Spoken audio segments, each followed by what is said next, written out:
¿Sabes qué duele más que una bofetada en la cara?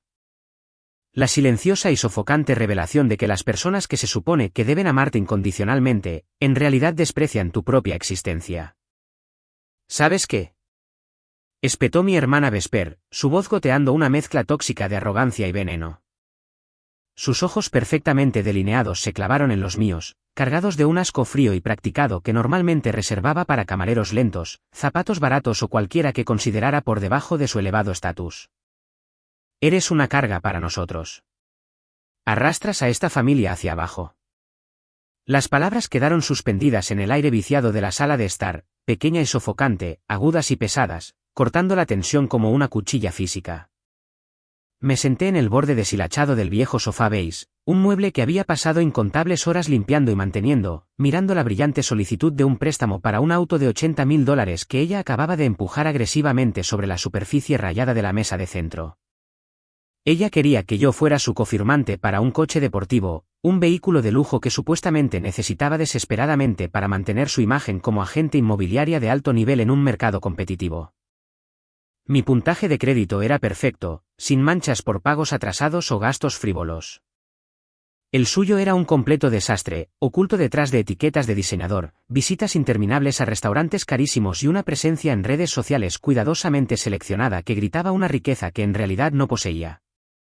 Cuando le dije que no, con calma y racionalidad, explicando que no podía asumir ese tipo de riesgo financiero por un coche que nunca conduciría, su pulida y falsa máscara se deslizó por completo, revelando la fea y exigente soberbia que había debajo. No miré a Vesper de inmediato. Sabía lo que vería. Las fosas nasales dilatadas, los labios carnosos fruncidos en una mueca de desprecio, la ira indignada de una niña mimada a la que se le niega un juguete. En cambio, mi mirada se desvió lentamente hacia nuestros padres, buscando alguna apariencia de razón, algún vestigio de intervención parental. Esperé la reprimenda. Esperé que mi padre, Orson, usara su estruendosa voz de exgerente de recursos humanos para decirle que se había pasado de la raya, para recordarle que hablarle así a su hermana mayor era inaceptable. Esperé que mi madre, Sabine, agitara sus manos cuidadas, aliviara la tensión y dijera que todos deberíamos calmarnos y llevarnos bien como una familia normal. Pero no pronunciaron ni una sola palabra en mi defensa. Orson dejó escapar un largo, pesado y teatral suspiro, cruzando los brazos sobre su ancho pecho como si mi sola presencia, mi solo acto de respirar en su sala de estar, estuviera agotando su alma. Sabine negó lentamente con la cabeza, sus labios apretados en una delgada línea de decepción, negándose incluso a mirarme a los ojos.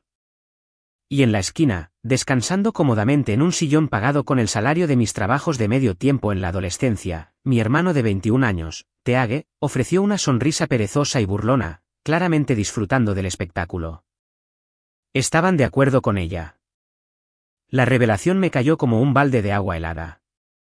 Para ellos, la hija tranquila y práctica que se pagaba sus propias cosas, no pedía nada, arreglaba los grifos que goteaban y vivía con una sola maleta de ropa sencilla en la fría habitación de invitados era la carga. No la hermana ahogada en deudas de tarjetas de crédito que constantemente necesitaba rescates. No el hermano que abandonó la universidad después de un semestre para jugar videojuegos todo el día mientras exigía una asignación semanal. Yo. Un extraño zumbido repentino comenzó en mis oídos, ahogando el ruido ambiental de la televisión que sonaba suavemente de fondo. Durante 28 años, había tragado sus desprecios. Había absorbido sus indirectas sutiles, su favoritismo descarado, sus constantes demandas de que me encogiera para que Vesper pudiera brillar más. Pensé que si era lo suficientemente útil, lo suficientemente silenciosa, lo suficientemente complaciente, eventualmente verían mi valor. Pensé que mis actos de servicio se traducirían en amor. Pero mirándolos en ese momento, viendo el muro unificado e inquebrantable de desprecio, algo dentro de lo más profundo de mi pecho se rompió. No fue una ruptura ruidosa y dramática. Fue una ruptura silenciosa y profunda de un vínculo que había pasado toda mi vida tratando de atar. No grité. No lloré. No le arrojé la solicitud de préstamo de $80.000 a su cara perfectamente contorneada, aunque mis dedos anhelaban hacerla pedazos. Me levanté. Los muelles gastados del sofá gimieron en la habitación silenciosa, el único sonido que rompía la pesada quietud. Pasé junto a Vesper, cuya barbilla estaba levantada en una victoria desafiante, creyendo plenamente que acababa de intimidarme para que me sometiera. Pasé junto a los ojos esquivos de mi madre, negándome a buscar un calor maternal que nunca estuvo allí. Pasé junto a la severa mirada de mi padre, ignorando la orden tácita de que me sentara y obedeciera. Caminé por el pasillo estrecho y mal iluminado hasta la pequeña y fría habitación de invitados en la que ocasionalmente se me permitía dormir. Una habitación que se sentía más como un armario de almacenamiento que como un santuario. Saqué mi desteñida bolsa de lona del estante superior del armario. No doblé mi ropa con cuidado. Metí mis 3 camisas sencillas, mis 2 pares de pantalones de trabajo, mi computadora portátil y mi cargador en la bolsa. La cerré con un áspero sonido metálico. Volví a pasar por la sala de estar. La escena no había cambiado. Ninguno de ellos habló. Teague ya estaba navegando en su teléfono, completamente indiferente. Vesper se estaba puliendo las uñas, inspeccionándolas en busca de defectos.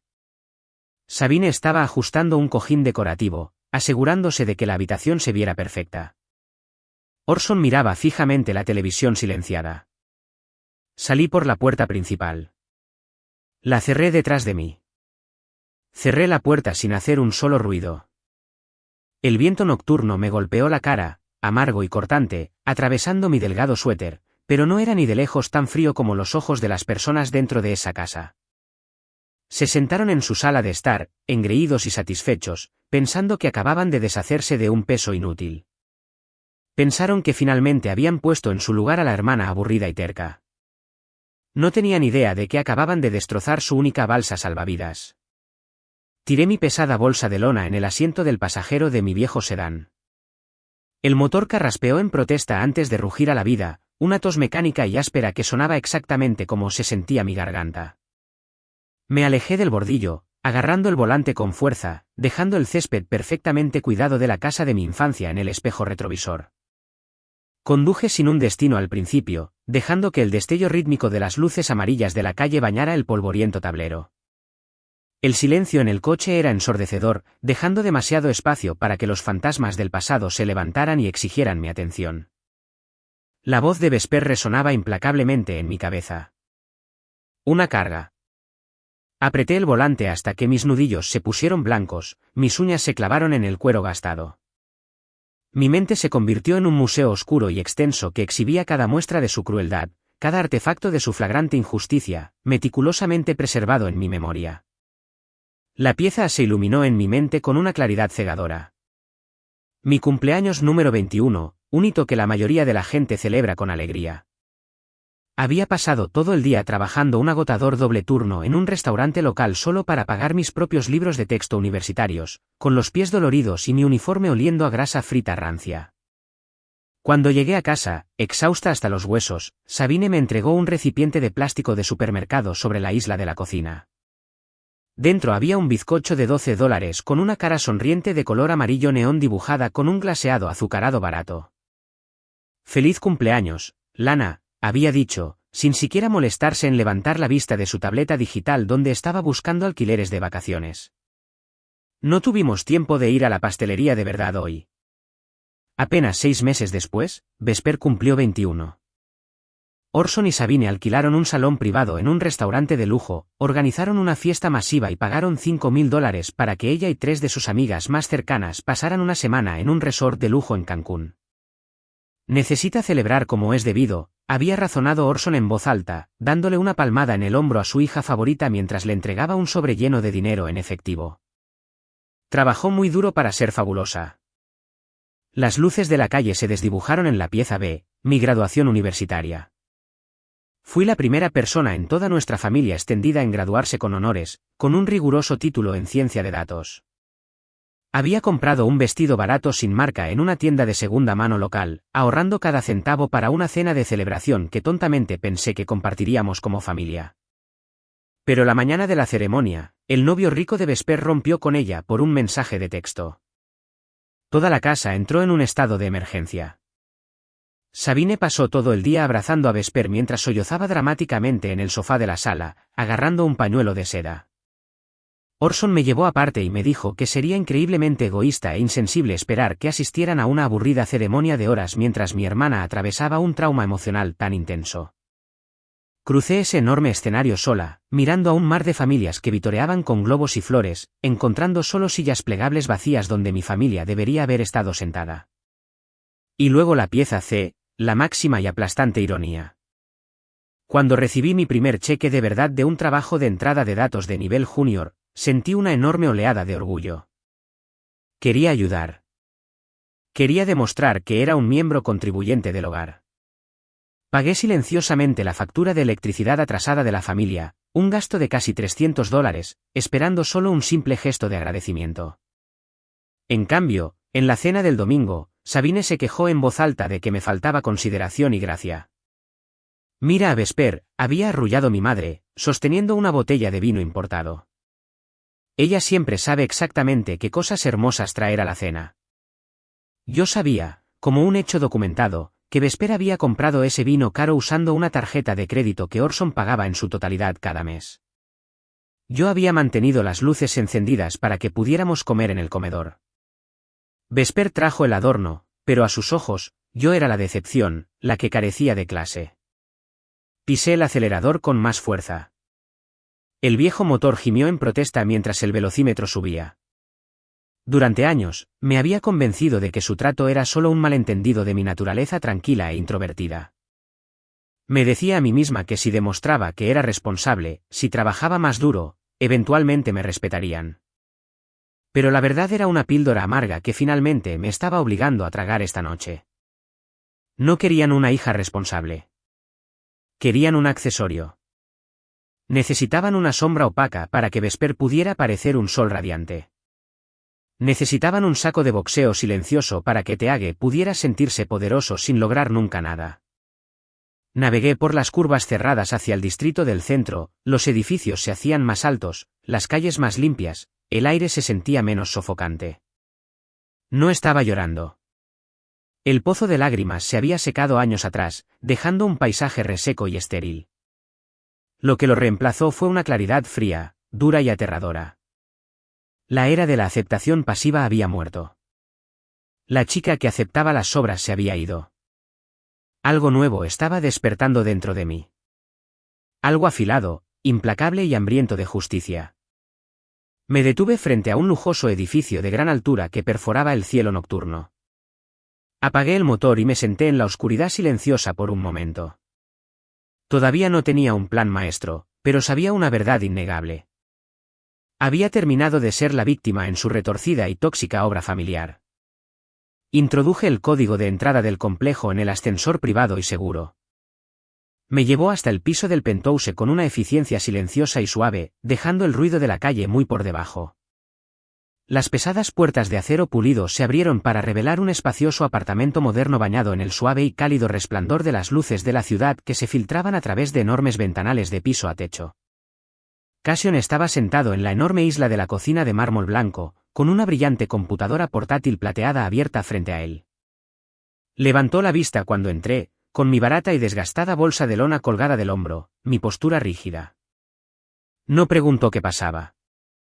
No ofreció lugares comunes vacíos. Echó un vistazo a mi rostro, leyó el agotamiento y la furia fría en mis ojos, cerró su computadora portátil y caminó directamente hacia un decantador de cristal que descansaba sobre una bandeja de plata. Sirvió una generosa medida de rico bourbon ámbar en un vaso pesado y lo deslizó sobre el frío mármol hacia mí. ¿Cuánto tiempo vas a seguir interpretando a este personaje invisible en su terrible guión?, preguntó Cassion. Su voz era baja, suave y teñida de una frustración familiar y profundamente protectora. Envolví mis dedos fríos alrededor del vaso, tomando un sorbo lento del bourbon. Quemó un camino de fuego al bajar, anclándome en la realidad. El espectáculo se canceló esta noche, dije en voz baja, las palabras sabían a ceniza. Vesper me pidió que confirmara un préstamo de $80.000 para un Porsche. Cuando dije que no, me llamó una carga. Dijo que arrastraba a la familia hacia abajo y Orson y Sabine simplemente se sentaron allí y estuvieron de acuerdo. Cassion soltó una risa oscura y sin humor que resonó en los altos techos. Se apoyó en el mostrador, cruzando los brazos sobre su camisa a medida. Tenía 32 años, era agudo como una navaja, brillante con los números y el director financiero de mi empresa. Más importante aún, era mi aliado más feroz y mi mejor amigo. Era la única persona en todo el mundo que conocía la verdad sobre la chica tranquila y sencilla de los suburbios. Se acercó, tomó una gruesa carpeta encuadernada en cuero del borde de la isla y la arrojó sobre el mostrador junto a mi bebida. Aterrizó con un ruido sordo. Una carga, repitió, sacudiendo la cabeza con incredulidad. Lana, abre esto y míralo. Abrí la pesada cubierta. Era el informe financiero trimestral detallado de Apex Solutions, la empresa de tecnología logística de vanguardia que había construido desde cero en mi pequeña y helada habitación hacía 5 años. Había codificado meticulosamente el algoritmo inicial a altas horas de la noche mientras escuchaba a Vesper quejarse en voz alta a través de las delgadas paredes sobre su esmalte de uñas desconchado. Había asegurado agresivamente la primera ronda de financiación de capital de riesgo mientras Orson me gritaba por no sacar la basura de la cocina lo suficientemente rápido. Permanecí como la fundadora y directora ejecutiva anónima, dejando que una junta directiva de confianza se encargara de la cara pública para mantener mi privacidad y proteger mi paz. Mis ojos recorrieron el resultado final de la hoja de cálculo. Beneficio neto para el tercer trimestre, $2.40 millones. Mi patrimonio neto personal se situaba cómodamente por encima de los $8 millones. Poseía el algoritmo patentado en el que 3 importantes compañías navieras internacionales confiaban cada día para enrutar su carga. Eres una millonaria hecha a sí misma, dijo Cassion, golpeando con un dedo firme el papel impreso. Personalmente empleas a más de 200 personas. Dictas las tendencias del mercado global. Y, sin embargo, conduces un coche que pertenece a un desguace y usas suéteres que parecen haber sobrevivido a una guerra solo para evitar que esos parásitos codiciosos te desangren. Tenía razón. Había ocultado a propósito mi riqueza, mi éxito y mi poder porque sabía exactamente lo que haría mi familia si se enterara. No me felicitarían. No estarían orgullosos. Exigirían acceso.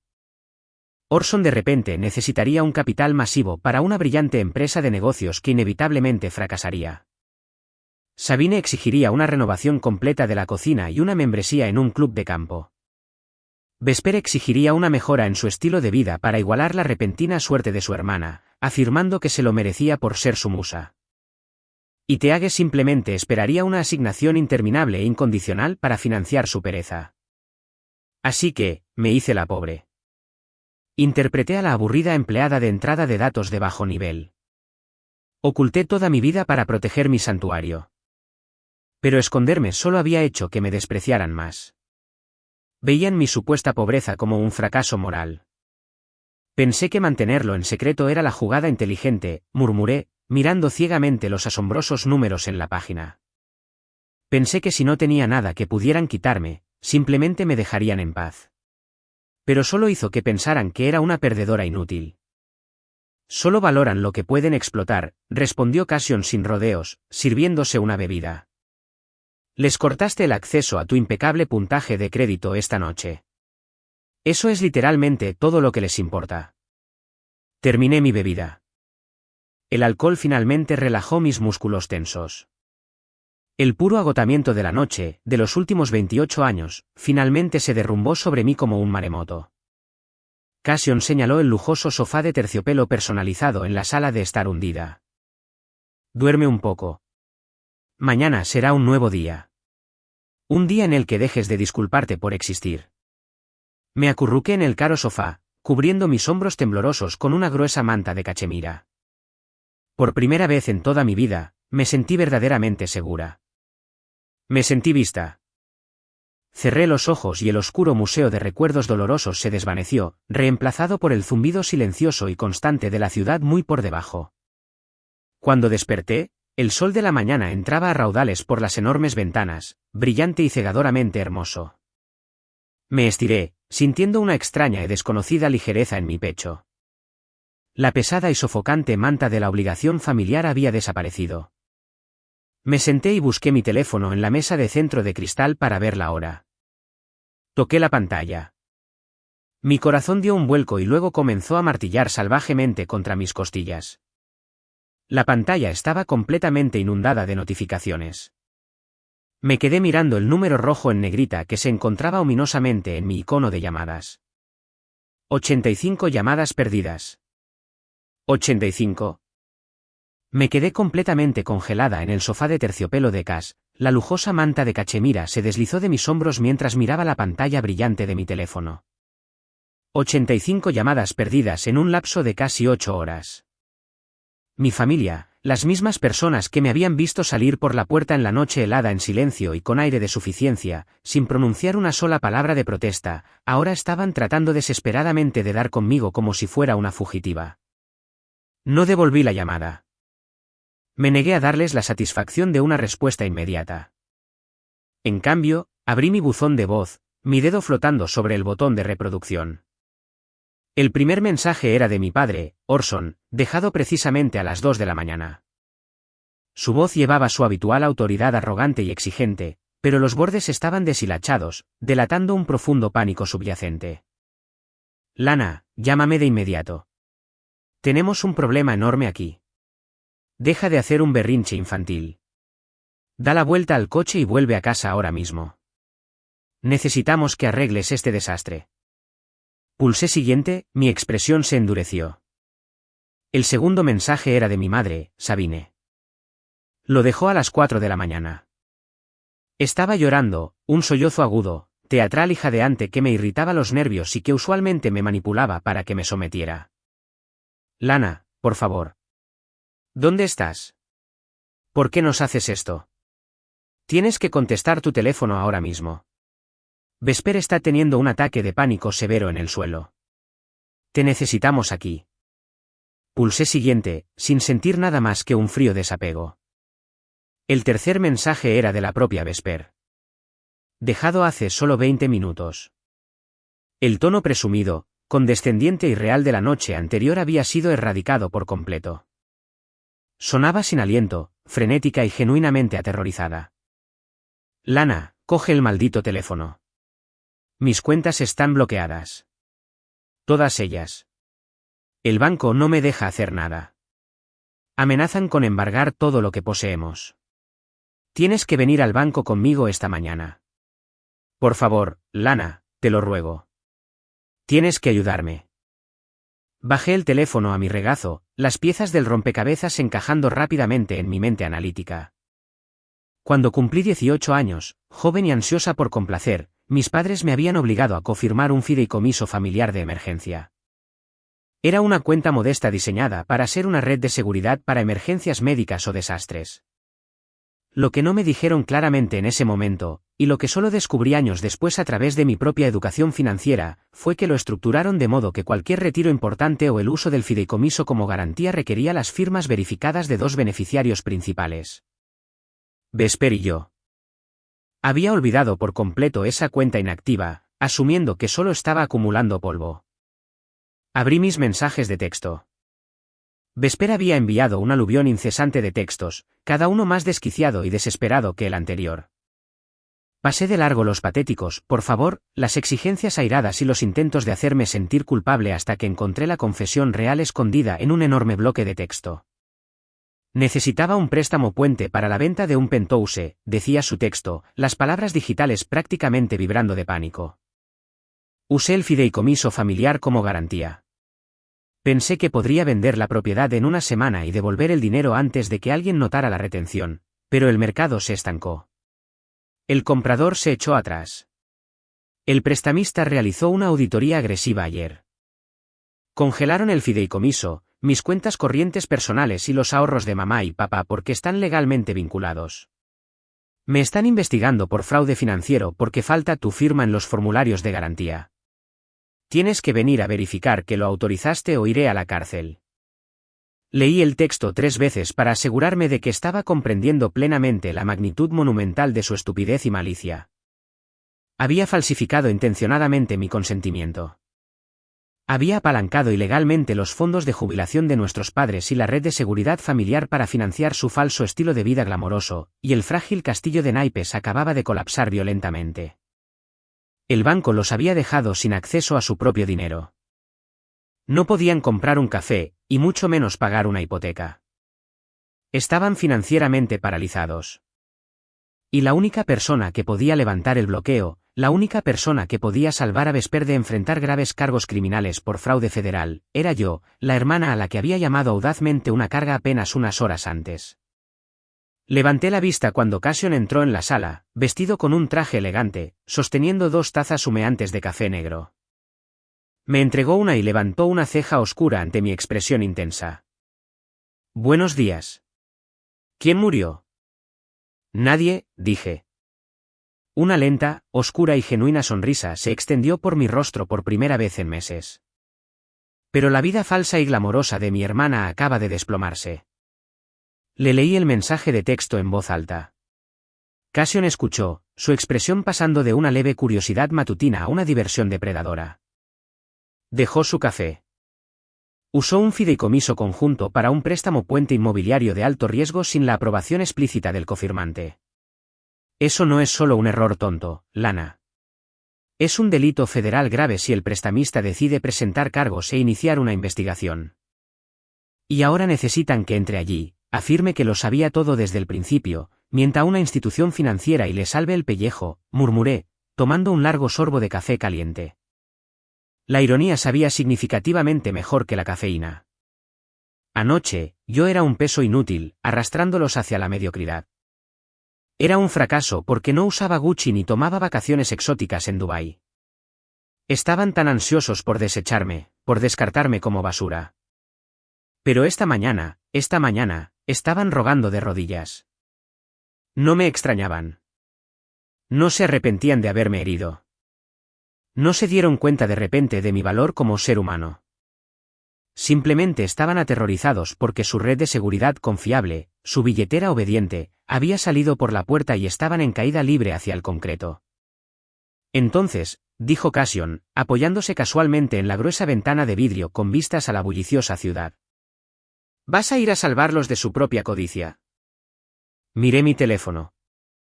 Otro texto apareció en la pantalla, esta vez de Orson. Lana, la familia se mantiene unida en las buenas y en las malas. Sea lo que sea por lo que estés enojada de anoche, déjalo pasar. Sé la mejor persona. Estamos perdiéndolo todo. Bloqueé la pantalla, hundiendo sus palabras manipuladoras en la oscuridad, y arrojé el teléfono sobre el cojín de terciopelo a mi lado. No, respondí, mi voz firme, fría y resuelta. Voy a dejar que suden. Pensaron que los estaba arrastrando hacia abajo. Ahora verán exactamente lo rápido que se hunden sin que yo los sostenga. No me apresuré. Mientras mi familia probablemente estaba haciendo agujeros en la alfombra de la sala de tanto caminar, me tomé mi tiempo. Tomé una ducha larga e increíblemente caliente en el lujoso baño de invitados de Cassion, que parecía un spa. Dejé que el agua humeante lavara el persistente y opresivo olor de ese rancio sofá beige de la casa de mis padres. Usé un champú caro que olía a cedro rico y bergamota, saboreando la sensación de lujo que me había negado obstinadamente durante años solo para mantener una ilusión de pobreza. Cuando salí y me sequé, no busqué mi ropa descolorida de tienda de segunda mano. Abrí la pesada bolsa de ropa de lona que siempre guardaba en el armario de Cassion para emergencias corporativas extremas. Dentro estaba mi verdadera armadura, un traje de diseñador de color gris carbón impecablemente confeccionado que se ajustaba perfectamente a los ángulos agudos de mi cuerpo. Me puse una blusa de seda pura blanca e impecable, abotoné la chaqueta y me calcé un par de tacones de aguja negros de punta que exigían atención y respeto con cada paso. Me recogí el pelo en un moño elegante y severo, sujetándolo con fuerza. Me miré en el espejo de cuerpo entero y ya no vi a la hija tranquila, sumisa y derrotada. Vi a la directora ejecutiva de Apex Solutions. Vi poder. Cassion y yo salimos del apartamento y tomamos su coche con chofer privado hasta mi oficina corporativa en el centro. Al cruzar las imponentes puertas de cristal de mi sede, la atmósfera cambió. La recepcionista se levantó al instante, su postura se enderezó, ofreciendo un saludo brillante y muy respetuoso. Buenos días, señorita Vance. Asentí brevemente, sintiendo el zumbido familiar y profundamente tranquilizador de mi propio imperio en funcionamiento. Pasamos por alto la planta de oficinas de planta abierta y entramos directamente en mi oficina de la esquina, una enorme extensión de acero pulido, madera oscura y vidrio con vistas a todo el distrito financiero. Me senté detrás de mi pesado escritorio de caoba, apoyando las manos en la superficie fría mientras Cassion se dejaba caer en la silla ergonómica frente a mí, abriendo su elegante tableta. Echemos un vistazo bajo el capó del pequeño desastre financiero de Vesper, le indiqué, mi tono puramente profesional. Los dedos de Cassion volaron rápidamente sobre la pantalla táctil. Como director financiero, tenía autorización de alto nivel y acceso a bases de datos financieras de primer nivel, registros corporativos y sistemas de monitoreo de crédito. Le llevó menos de 10 minutos rastrear las desordenadas y desesperadas migas de pan que Vesper había dejado a su paso. De acuerdo, tengo el archivo, dijo Cassion, sus ojos escaneando rápidamente los densos datos, su ceño frunciéndose ligeramente antes de aclararse. Tu hermana obtuvo una línea de crédito masiva, $250.000. Usó el fideicomiso familiar como garantía principal, falsificando digitalmente los documentos de autorización. El sistema automatizado del prestamista marcó la transacción durante una auditoría de cumplimiento de rutina anoche porque el bloque de firma del beneficiario secundario, tú, no coincidía con los registros históricos anteriores. $250.000, repetí, dejando que el enorme número flotara en el aire silencioso de la oficina. Gastó $250.000 tratando de parecer lo suficientemente rica como para vender penthouses a personas que realmente son ricas. Y aquí está el broche de oro, dijo Cassion. Una extraña sonrisa tensa se formó en sus labios, sus ojos brillando con algo peligroso. Giró la tableta y la deslizó suavemente sobre el escritorio de caoba hacia mí. Mira el nombre de la institución de crédito que emitió la deuda y que actualmente está congelando sus activos. Miré la pantalla brillante. El logotipo corporativo situado audazmente en la parte superior del archivo de la cuenta congelada era un águila azul estilizada y afilada. Vanguard Credit. Me quedé mirando el nombre, mi pulso de repente latiendo un ritmo pesado y rápido contra mi garganta. Miré a Cassion, mi mente corriendo para conectar los puntos. Vanguard. Sí, dijo Cassion, recostándose en su silla, su sonrisa ensanchándose en algo casi salvaje. El mismo Vanguard Credit en el que el brazo de inversión de riesgo de Apex Solutions adquirió silenciosamente una participación mayoritaria del 70% hace solo 4 semanas. La espaciosa habitación pareció girar por una fracción de segundo antes de entrar en un estado de hiperconcentración intensa.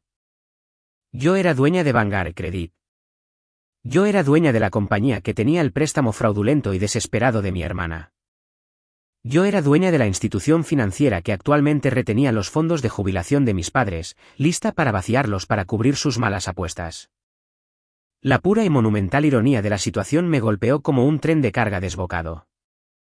Vesper se había parado en esa sala de estar y me había llamado una carga.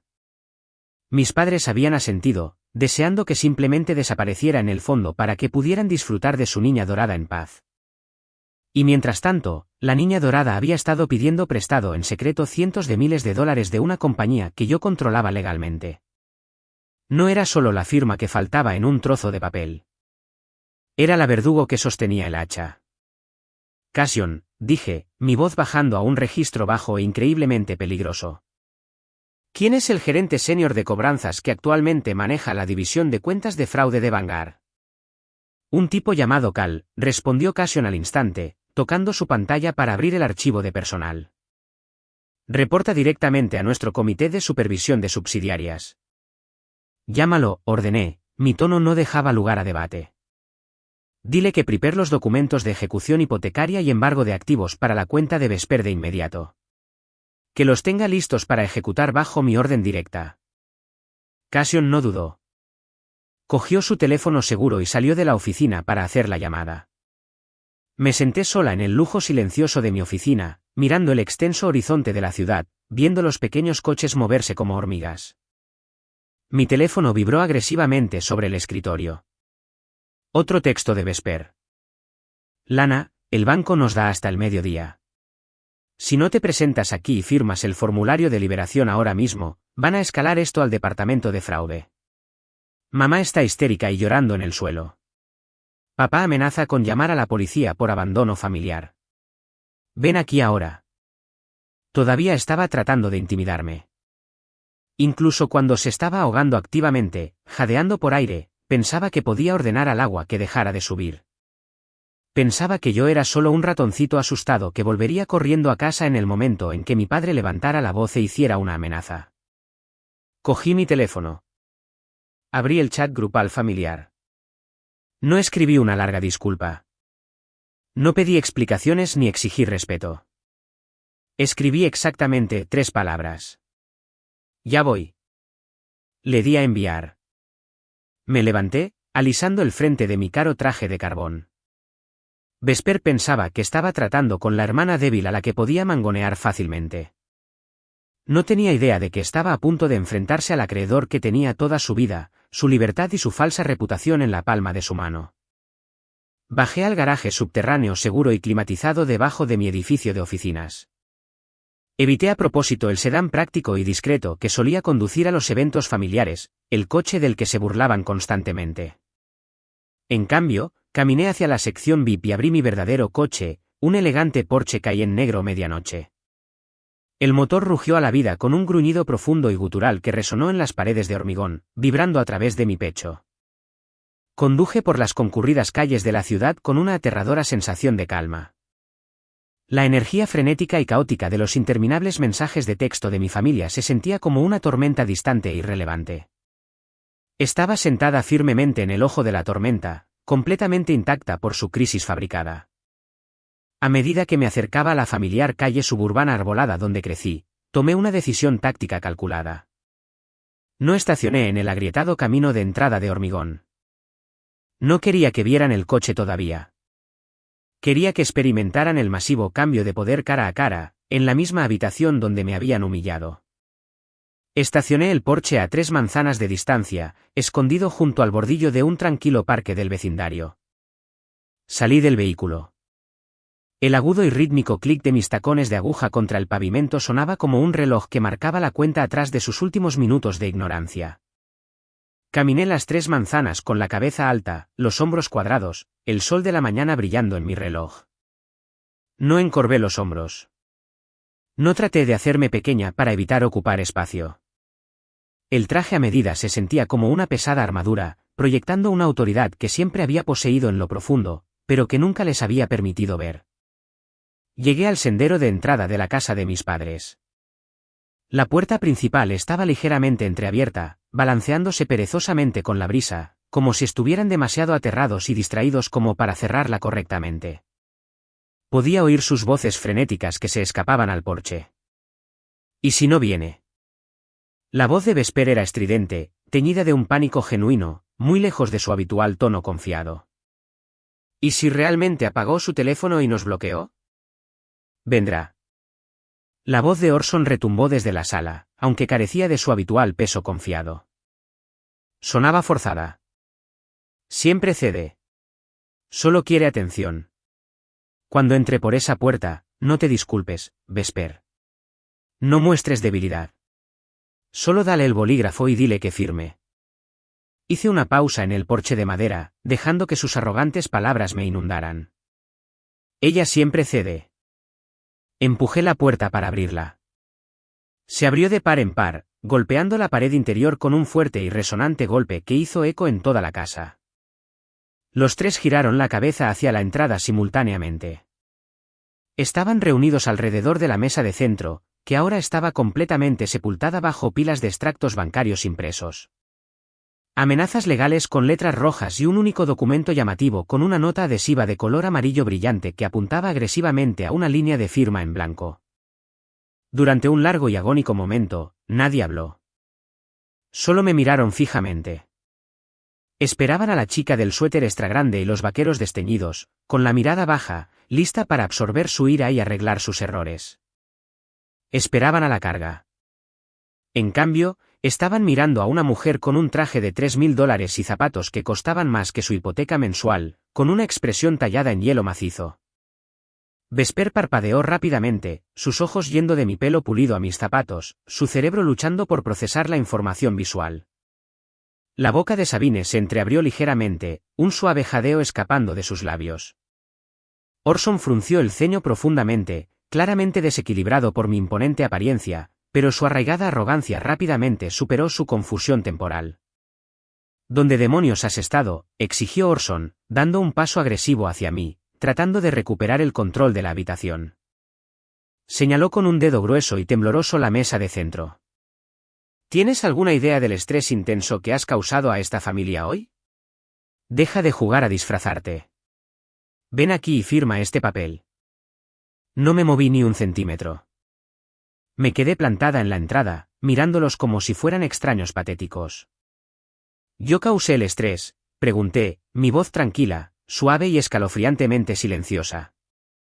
Esa es una forma increíblemente interesante de describir un desfalco federal. Vesper se estremeció como si la hubiera golpeado. Se abalanzó hacia adelante, agarrando el documento de la mesa y prácticamente empujándolo en mi cara, el papel arrugándose en su agarre frenético. Cállate y fírmalo, Lana. No tenemos tiempo para un sermón moral. El banco está a punto de embargar todo lo que poseemos. Nos lo debes. La familia ayuda a la familia. Miré el papel que flotaba a centímetros de mi nariz. Era un formulario formal de liberación de responsabilidad. Firmarlo autorizaría retroactivamente su uso fraudulento del fondo fiduciario y transferiría la enorme carga de la deuda por completo a los activos de la familia, librándola de los cargos de fraude criminal. La familia ayuda a la familia, repetí suavemente, saboreando la amarga hipocresía de la frase. Levanté la vista, clavando mis ojos fríos directamente en los aterrorizados de Vesper. Anoche, en esta misma habitación, me dijiste que era una carga. Me dijiste que te arrastraba hacia abajo. Y mamá y papá se sentaron ahí mismo y estuvieron de acuerdo. Estaba enfadada. Chilló Vesper, su rostro tornándose de un feo rojo moteado. Fue solo una pelea estúpida. Supéralo. ¿De verdad vas a dejar que perdamos la casa y que yo vaya a la cárcel porque tus frágiles sentimientos se hirieron? Extendió la mano, temblorosa, tratando de agarrar mi muñeca para forzar el bolígrafo de plástico en mi mano. La mano de Vesper temblaba mientras empujaba con fuerza el bolígrafo de plástico hacia mi pecho, esperando que yo lo agarrara instintivamente y arreglara su desastre catastrófico. Esa era la dinámica que habíamos mantenido durante toda mi vida adulta. Ella creaba el desastre y yo lo limpiaba en silencio para mantener la paz. Pero la mujer que estaba frente a ella hoy ya no era la pacificadora. Di un paso deliberado hacia atrás, dejando que el bolígrafo cayera de sus dedos temblorosos. Golpeó el suelo de madera con un chasquido agudo y patético que resonó en el tenso silencio de la sala. Te hice una pregunta, Vesper, dije, mi voz inquietantemente tranquila, negándome a elevar mi volumen para igualar su histeria. ¿A dónde fueron los $250.000? Te lo dije, chilló Vesper, pasándose una mano frenética por su cabello normalmente perfecto y peinado en el salón. Era un préstamo puente. Tenía una enorme lista de un penthouse en el centro. Los costos de puesta en escena eran una locura. La campaña de marketing era cara y necesitaba capital para asegurar los derechos exclusivos. El mercado cambió. El comprador se echó atrás en el último segundo y el dinero se quedó atascado. Es solo un problema de liquidez temporal. Si firmas este papel, liberarán la retención y lo pagaré todo el mes que viene. Lo juro. Era una mentirosa muy convincente. Si no tuviera el completo dossier financiero de Cassion esperando en el elegante maletín de cuero a mis pies, podría haber creído su fabricada tragedia inmobiliaria. Pero yo sabía la verdad. Un problema de liquidez temporal, repetí, saboreando la jerga corporativa en mi lengua. Lentamente me agaché, abrí mi maletín y saqué una gruesa pila de extractos de tarjetas de crédito impresos y registros de transferencias bancarias. Los arrojé sobre la mesa de centro, justo encima de su formulario de liberación. Esa es una forma fascinante de describir 3 vacaciones de lujo separadas a Dubái en los últimos 12 meses. El rostro de Vesper perdió todo su color, volviéndose de un blanco enfermizo. Miró los papeles como si fueran serpientes venenosas. O tal vez, continué, paseando lentamente alrededor del borde de la mesa de centro, el problema de liquidez se debe a los 5 bolsos Birkin auténticos diferentes que compraste en París la primavera pasada.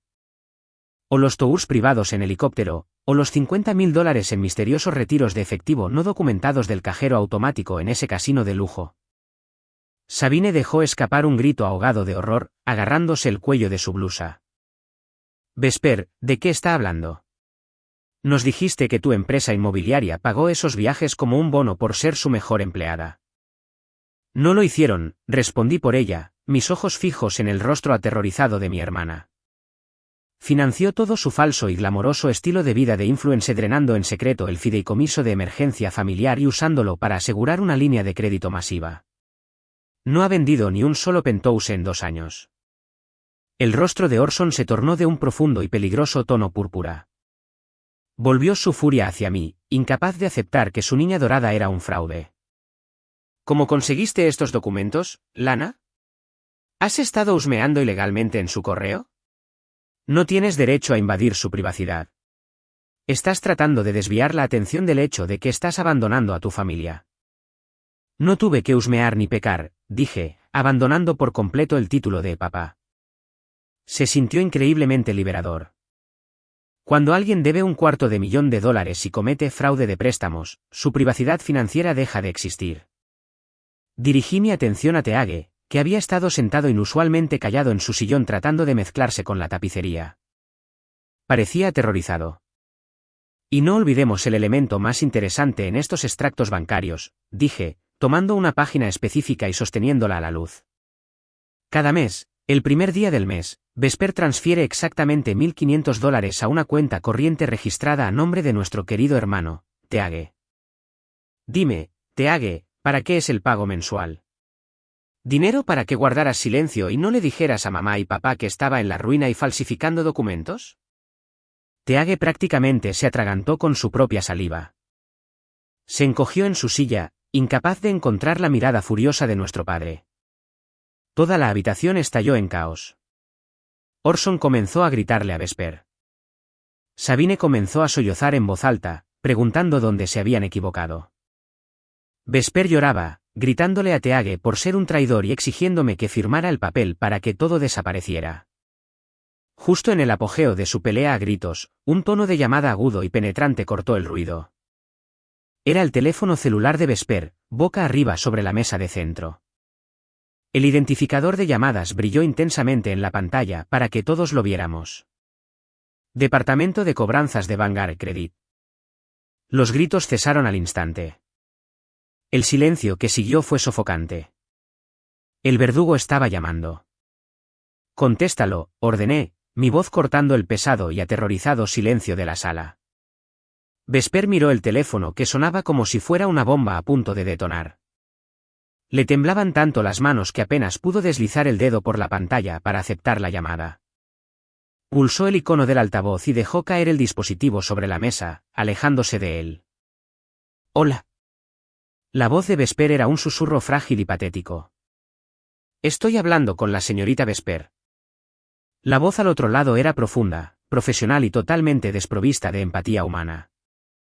Era Cal, el gerente senior de cobranzas. Su tono era el sonido exacto de la inminente perdición financiera. Sí, soy yo, tartamudeó. Señorita Vesper, le habla Cal de la División de Recuperación de Activos de Vanguard Credit. Le informamos ayer que tenía hasta el mediodía de hoy para presentar la firma verificada del beneficiario secundario o iniciaríamos el protocolo de embargo de activos. Actualmente son las 12:15. No hemos recibido la documentación. Por lo tanto, vamos a proceder con la congelación permanente de todas las cuentas vinculadas y a presentar la denuncia formal de fraude ante las autoridades federales.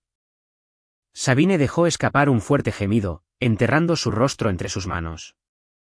Orson, impulsado por el pánico puro y su desesperada necesidad de tener el control, se abalanzó hacia la mesa de centro y gritó al teléfono, escúcheme, Cal, o como se llame. Soy Orson, su padre. Tenemos a la cofirmante aquí mismo en nuestra sala. Está aquí de pie. Va a firmar el papel ahora mismo y lo enviará por fax. No pueden quitarnos nuestra casa. No pueden hacernos esto por un simple malentendido. Hubo una breve pausa en la línea. El sonido de un teclado resonó a través del altavoz. Señor, $250,000 en deuda obtenida fraudulentamente no es un malentendido, respondió Cal, su voz escalofriantemente tranquila. Además, la confirmación verbal de un tercero no autorizado es insuficiente. Necesito hablar directamente con el beneficiario secundario de la cuenta para verificar su identidad y su intención de firmar la liberación de responsabilidad. Orson prácticamente me empujó el teléfono por encima de la mesa. Habla con él, siseó, sus ojos muy abiertos de rabia desesperada. Dile que lo vas a firmar. Miré a mi padre. Miré a mi madre, que sollozaba entre sus manos. Miré a Vesper, que temblaba como una hoja al viento. Respiré lenta y profundamente, dejando que el increíble peso del momento se asentara sobre mis hombros. Me acerqué a la mesa, mirando el teléfono brillante. Hola, Cal, dije. Mi voz era firme, clara y llevaba la inconfundible cadencia de la autoridad. Hubo un largo y pesado silencio al otro lado de la línea. El comportamiento agresivo y frío del agente de cobranzas se desvaneció al instante. Oí el sonido de una silla raspando ruidosamente contra el suelo, como si acabara de levantarse de su escritorio presa del pánico. ¿Jefa? La voz de Cal se quebró ligeramente, perdiendo toda su intimidación corporativa. Director Vance, ¿es usted? La sala se congeló. La boca de Orson quedó abierta. Vesper dejó de llorar, sus ojos yendo y viniendo entre el teléfono y yo con pura e inalterada confusión. Sabine bajó las manos de su rostro. Sí, Cal, soy Lana, respondí suavemente. Señora, le pido 1000 disculpas, tartamudeó Cal, su tono cambiando a uno de respeto absoluto e inquebrantable. No tenía idea de que esta cuenta estaba vinculada a su familia personal. El sistema simplemente marcó la anomalía de fraude. Si hubiera sabido que eran sus parientes, lo habría marcado para su revisión privada de inmediato. Por favor, indíqueme cómo quiere que procedamos con esta cuenta. Levanté la vista del teléfono, haciendo contacto visual directo con Vesper. Su mandíbula estaba prácticamente en el suelo. La revelación estaba amaneciendo lenta y dolorosamente en ella. Los documentos de ejecución hipotecaria y embargo de activos que le pedí a Cassion que preparara esta mañana, dije, mi voz resonando en la sala en silencio absoluto. ¿Están listos? Sí, director Vance, confirmó Cal rápidamente. El equipo legal los finalizó hace 10 minutos. Solo necesitamos su autorización para ejecutar los embargos sobre la residencia principal y las cuentas de jubilación vinculadas. Gracias, Cal, dije. Manténlos en espera. Te llamaré en 10 minutos con mi decisión final. ¿Entendido, jefa? Quedo a la espera. La llamada se desconectó con un suave clic. Me quedé en el centro de la sala, el silencio presionando desde todos lados. Mi familia me miraba como si me acabara de quitar una máscara humana para revelar un aterrador alienígena debajo. La chica a la que se habían burlado, ignorado y descartado se había ido. La mujer que estaba ante ellos era la persona que firmaba los cheques de pago del hombre que actualmente los estaba persiguiendo. Jefa, susurró finalmente Orson, su voz temblorosa. ¿Por qué te llamo jefa? Volví a meter la mano en mi maletín. El acto final estaba a punto de comenzar. Saqué el pesado portafolio encuadernado en cuero de mi maletín y lo dejé caer en el centro de la mesa de centro. Aterrizó con un fuerte y satisfactorio golpe justo encima de la patética solicitud de préstamo de Vesper. Las letras doradas en relieve de la cubierta brillaban a la luz de la tarde. Resumen financiero ejecutivo de Apex Solutions. Me llamó jefa, dije, mi voz goteando una precisión helada, porque hace 4 semanas, mi firma de capital de riesgo adquirió una participación mayoritaria en Vanguard Credit. Soy dueña de la institución que posee la deuda fraudulenta de Vesper. Yo soy la acreedora. Yo soy la que congeló sus cuentas. Yo soy la que ordenó los papeles de ejecución hipotecaria. La habitación estalló en una sinfonía de jadeos. Sabine se agarró al borde del sofá para estabilizarse, su rostro se tornó de un espantoso tono gris. Teague presionó su espalda tan fuerte contra su silla que pensé que la madera podría romperse. Vesper simplemente sacudió la cabeza, incapaz de procesar las palabras que estaba diciendo. Eso es imposible, tartamudeó Orson, señalándome con un dedo tembloroso. Eres una empleada de entrada de datos. Ganas $40.000 al año. Conduces un coche con un parachoques oxidado. No puedes ser dueña de un banco. Soy la fundadora y directora ejecutiva de Apex Solutions, le corregí, golpeando el portafolio de cuero. Desarrollé el algoritmo logístico que gestiona la mitad de las rutas de envío en la costa este. La valoración actual de la compañía se sitúa cómodamente en $8 millones. Conduzco un coche oxidado a esta casa porque sabía que si conducía mi Porsche aquí, exigirían las llaves. Llevaba ropa barata porque sabía que si usaba mis trajes de diseñador, exigirían que les comprara un vestuario a juego. Me hice la pobre para protegerme de su codicia infinita. Abrí el portafolio, pasando a la página de declaración de activos verificada y la deslicé hacia mi padre. Orson miró el papel. Vio la cifra de 8 millones. Vio la lista de subsidiarias, incluyendo Vanguard Credit. Sus ojos se abrieron de puro terror mientras la realidad de su situación aplastaba su espíritu arrogante.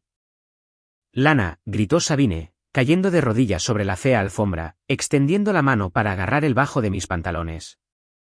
Lana, por favor, somos tu familia. Tienes tanto dinero. $8 millones.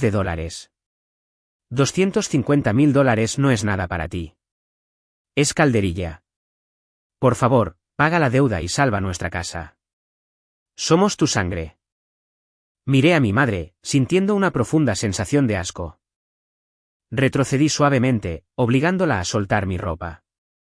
Familia, repetí, saboreando la amarga ironía. Me volví para mirar a Vesper, que miraba al suelo, completamente derrotada. Anoche, en este mismo lugar, Vesper me miró a los ojos y dijo que yo era una carga. Dijo que arrastraba a esta familia hacia abajo. Volví mi mirada a mis padres. Y ustedes asintieron. Ambos, se sentaron en silencio y estuvieron de acuerdo en que yo era un peso inútil. Así que dime, madre, si ustedes son la familia perfecta y exitosa y yo solo soy una carga inútil, ¿por qué necesitan mi calderilla para sobrevivir? Nadie respondió. No podían. Estaban atrapados en la jaula ineludible de su propia crueldad. No me querían aquí, continué, mi voz elevándose, llenando la habitación con la ira que había reprimido durante 28 años. Ignoraron mis logros. Arruinaron mi graduación. Me trataron como a la empleada doméstica mientras trataban a Vesper como a la realeza. Dejaron que robara su jubilación para comprar bolsos falsos. Y me culparon por no arreglarlo lo suficientemente rápido. Orson tragó saliva, su orgullo finalmente haciéndose añicos en el suelo. ¿Qué quieres, Lana?, preguntó, su voz derrotada y hueca.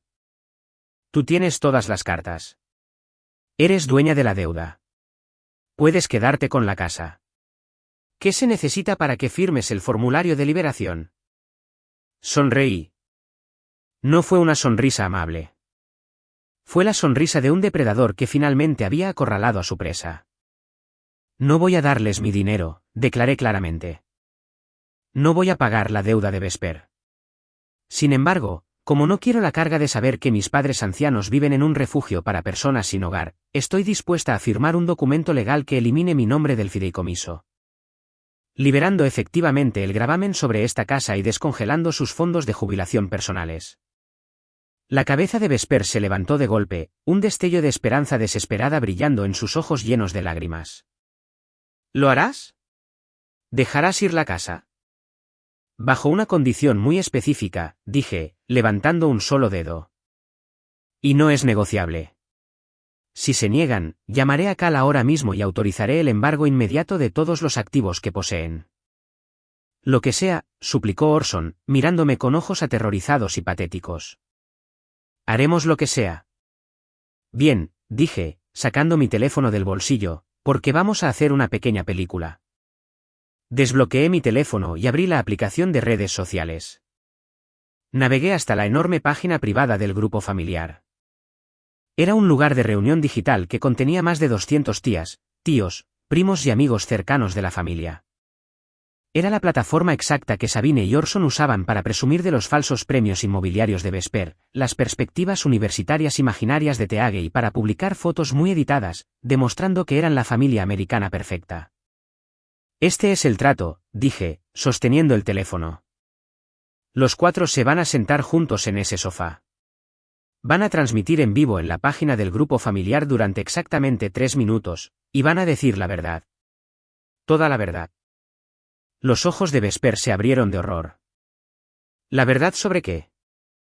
Sobre todo, dije fríamente. Vesper, vas a mirar a la cámara y admitir que no eres una agente inmobiliaria exitosa. Vas a confesar que cometiste fraude bancario, falsificaste mi firma y robaste $250,000 para comprar bolsos de diseñador y viajes falsos a Dubái. Teague, vas a admitir que has estado extorsionando a tu hermana por dinero para que guardaras silencio mientras te sentabas en tu perezoso trasero. Y mamá y papá van a admitir que permitieron este comportamiento, que le permitieron arriesgar su hogar y que han abusado emocionalmente y descuidado a su hija mayor durante toda su vida. La habitación estalló en protestas. No podemos hacer eso, chilló Sabine, su rostro pálido de horror. Tu tía Marta lo verá. El pastor de nuestra iglesia está en ese grupo. Nuestra reputación quedará arruinada para siempre. Seremos el hazmerreír de todo el pueblo.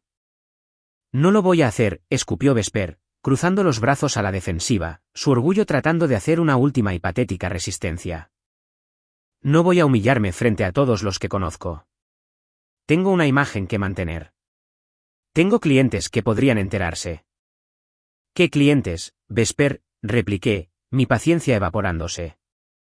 ¿A los que no les has vendido una casa en 2 años? Ya no tienes una imagen. Tienes una investigación masiva por fraude federal sobre tu cabeza. Puedes ser humillada en Internet hoy o puedes ser humillada en un tribunal federal el próximo mes vistiendo un mono naranja. La elección es tuya. Miré mi caro reloj, golpeando el cristal. Tienen exactamente 60 segundos para decidir. Si no se sientan en ese sofá y pulsan el botón de «en vivo», llamaré a Cal. Me quedaré con la casa. Vaciaré las cuentas de jubilación y presentaré cargos criminales por robo de identidad contra Vesper. Crucé los brazos y esperé. El silencio era espeso y sofocante. Orson me miró, buscando en mi rostro alguna señal de que estaba mintiendo. No encontró ninguna. Se dio cuenta de que la hija tranquila y obediente estaba muerta. Estaba tratando con una directora ejecutiva despiadada que destruía a sus rivales corporativos antes del desayuno. Los hombros de Orson se desplomaron. Parecía haber envejecido 10 años en 10 segundos. Se volvió hacia su esposa. Siéntate, Sabine, murmuró, su voz desprovista de vida. Sabine gritó en protesta, pero Orson la agarró del brazo y la sentó en el sofá beige. Miró a Teague y señaló con un dedo tembloroso el cojín junto a él. Teague se escabulló como una rata asustada. Finalmente, Orson miró a su niña dorada. Siéntate, Vesper. No tenemos otra opción. Derrotada, temblando y llorando en silencio, Vesper se sentó en el borde del sofá. Le entregué mi teléfono a Orson. La cámara ya estaba abierta, el botón de transmisión en vivo brillando de un rojo brillante y tentador. Pulsa el botón, ordené. Y recuerden, si alguien miente, si alguien intenta suavizar la situación, o si terminan la transmisión antes de que se cumplan los 3 minutos, el trato se cancela. El dedo tembloroso de Orson presionó el botón rojo. La transmisión comenzó. Durante los siguientes 3 minutos, me paré detrás de la cámara y observé la destrucción total de su realidad falsa cuidadosamente elaborada. Fue brutal. Fue humillante y fue profunda y satisfactoriamente gratificante.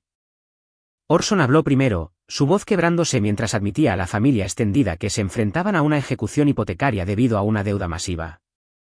Vesper fue la siguiente, sollozando incontrolablemente mientras confesaba el fraude, los bolsos de diseñador falsos y las firmas falsificadas. Admitió que estaba en la ruina y que enfrentaba cargos criminales. Teague murmuró su confesión sobre aceptar el dinero del soborno. Y finalmente, Sabine, llorando a través de su maquillaje arruinado, admitió que me habían tratado como basura toda mi vida, favoreciendo a la niña dorada que finalmente los arruinó. Mientras hablaban, miré la pantalla de mi teléfono. El recuento de espectadores en vivo se disparó. 10 personas, 50 personas, 100 personas. Las campanas de notificación comenzaron a sonar implacablemente mientras los comentarios inundaban la pantalla. Tía Marta, ¿qué demonios está pasando? Fraude. Primo David, sabía que esos viajes a Dubái eran falsos. Me debes $500. Vesper. Tío Frank, Orson, ¿cómo pudiste permitir que esto sucediera? ¿Qué le hiciste a Lana? Cuando el temporizador llegó exactamente a los 3 minutos, me acerqué y terminé la transmisión. Recuperé mi teléfono y lo metí en mi bolsillo. Los 4 se sentaron en el sofá, destrozados, humillados y despojados de lo único que realmente les importaba, su imagen falsa. Ahí está, dijo Vesper con voz ahogada, limpiándose las lágrimas manchadas de rímel de las mejillas. Lo hicimos. Nos humillamos. Todo el mundo lo sabe. Ahora firma el papel y libera mi deuda. Fui a mi maletín. No saqué su formulario de liberación. Saqué un único documento recién impreso que Cassion había preparado esa mañana. Lo puse sobre la mesa de centro. Vesper se inclinó ansiosamente, arrebatando el caro bolígrafo de plata de la mesa, lista para dármelo. Miró el documento, esperando ver la cláusula estándar de condonación de deuda del banco. En cambio, sus ojos escanearon el encabezado legal en negrita en la parte superior de la página. Declaración de ruptura de fideicomiso y reasignación de responsabilidad. Vesper me miró, con el ceño fruncido por la confusión. ¿Qué es esto? Este no es el formulario del banco. Esto no dice que estás cancelando el préstamo. Tienes razón, dije, quitándole el bolígrafo de plata de la mano. No lo dice. Me incliné sobre la mesa y firmé mi nombre en la línea inferior con trazos rápidos y decisivos. Me levanté, tapé el bolígrafo y miré a mi familia. Les dije que firmaría un documento legal que elimina mi nombre del fideicomiso, liberando el gravamen sobre esta casa y descongelando las cuentas de jubilación de mamá y papá, expliqué, mi voz resonando con finalidad. Y eso es exactamente lo que acabo de firmar. Al romper mi conexión con el fideicomiso, el banco ya no puede usar esta propiedad como garantía para el fraude. Mamá y papá se quedan con la casa.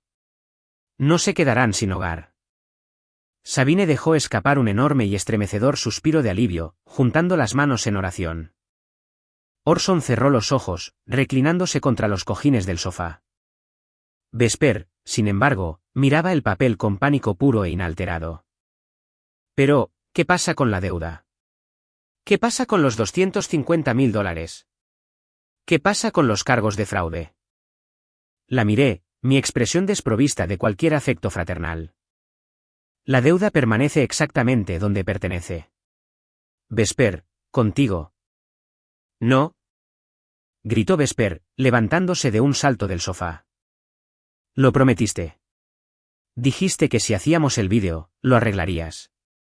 Eres la jefa del banco. Puedes simplemente borrar la deuda con un trazo de pluma. Tienes $8 millones. Prometí salvar la casa, la corregí, mi tono intransigente y frío. Nunca prometí salvarte de las consecuencias de tus propias acciones. No voy a borrar $250.000 de deuda corporativa legítima solo porque compartes mi ADN. Falsificaste documentos. Robaste dinero. Mentiste a todo el mundo.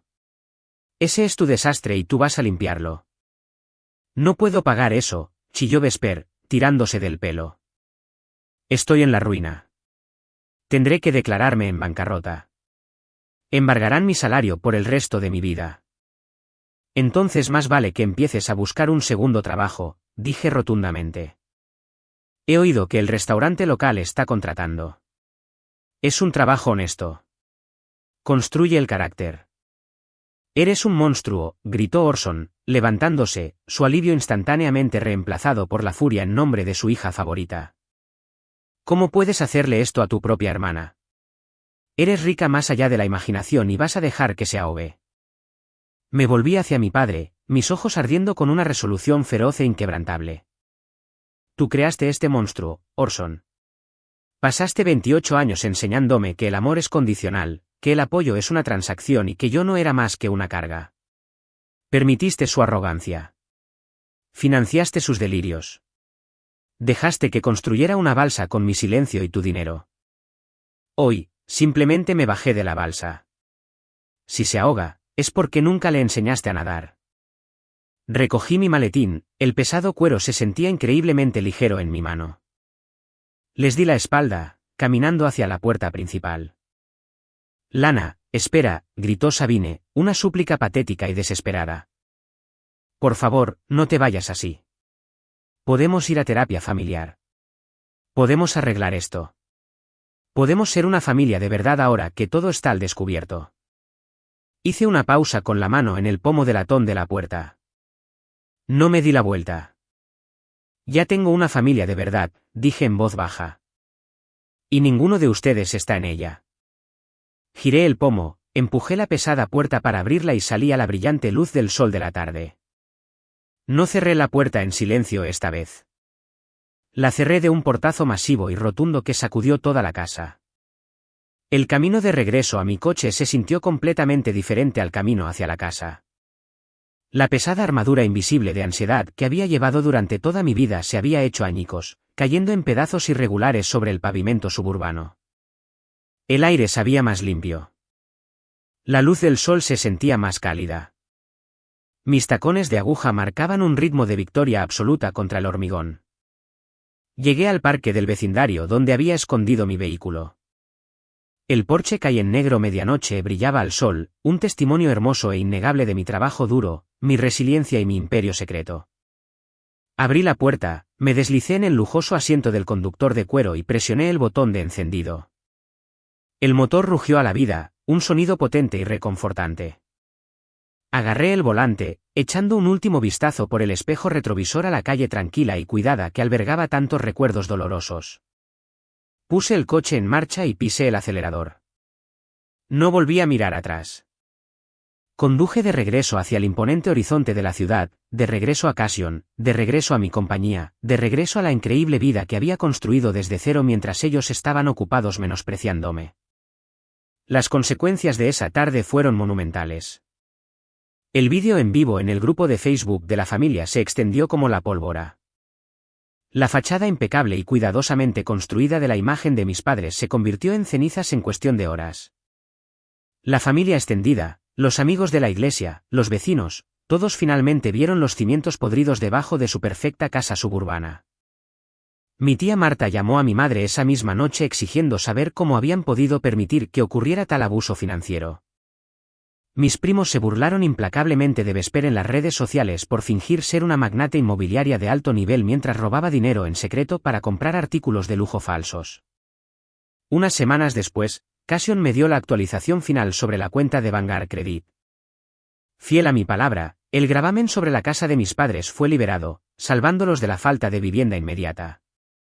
Pero eran parias sociales, demasiado avergonzados para asistir a las fiestas del vecindario o a los servicios dominicales. Teague se vio obligado a conseguir un trabajo de salario mínimo en una ferretería porque su dinero del soborno se agotó y Orson se negó a darle un centavo más. ¿Y Vesper? Vesper se vio obligada a declararse en bancarrota según el capítulo 7. Su apartamento de lujo fue liquidado. Sus bolsos Birkin falsos fueron confiscados y subastados para cubrir una fracción de los honorarios legales. Se mudó a un diminuto y estrecho estudio en el lado equivocado de la ciudad, ahogándose bajo una enorme montaña de deudas que estaría pagando durante los próximos 30 años de su vida. Intentó llamarme varias veces, dejando mensajes de voz desesperados y llorosos pidiendo una segunda oportunidad, pidiendo un trabajo en mi empresa. Bloqueé su número. Me senté en mi penthouse con vistas a la ciudad, bebiendo una copa de vino caro, sintiendo una abrumadora sensación de paz. La chica que solía sentarse en silencio en la mesa, encogiéndose para evitar sus críticas, estaba muerta. Finalmente había aprendido que no tienes que soportar a personas tóxicas solo porque compartes un lazo de sangre. No tienes que ganarte el amor de personas que son incapaces de darlo. A veces, lo más poderoso que puedes hacer es simplemente alejarte y dejar que enfrenten las devastadoras consecuencias de su propia crueldad. Pero como siempre, la naturaleza humana es complicada. Cuando el polvo finalmente se asentó, algunos de mis parientes mayores me enviaron mensajes privados. Si bien condenaron el fraude de Vesper y el horrible comportamiento permisivo de mis padres, también me llamaron despiadada. Dijeron que debido a que era una millonaria hecha a sí misma, porque tenía $8 millones en el banco, fue innecesariamente cruel empujar a mi propia hermana a la ruina financiera total y la bancarrota por una deuda que podría haber pagado fácilmente sin siquiera notar que el dinero se había ido. Me dijeron que la familia requiere perdón, incluso cuando es difícil. Así que, les cedo la palabra a ustedes. Necesito que sean el jurado en este caso. ¿Me equivoqué? ¿Fui demasiado dura?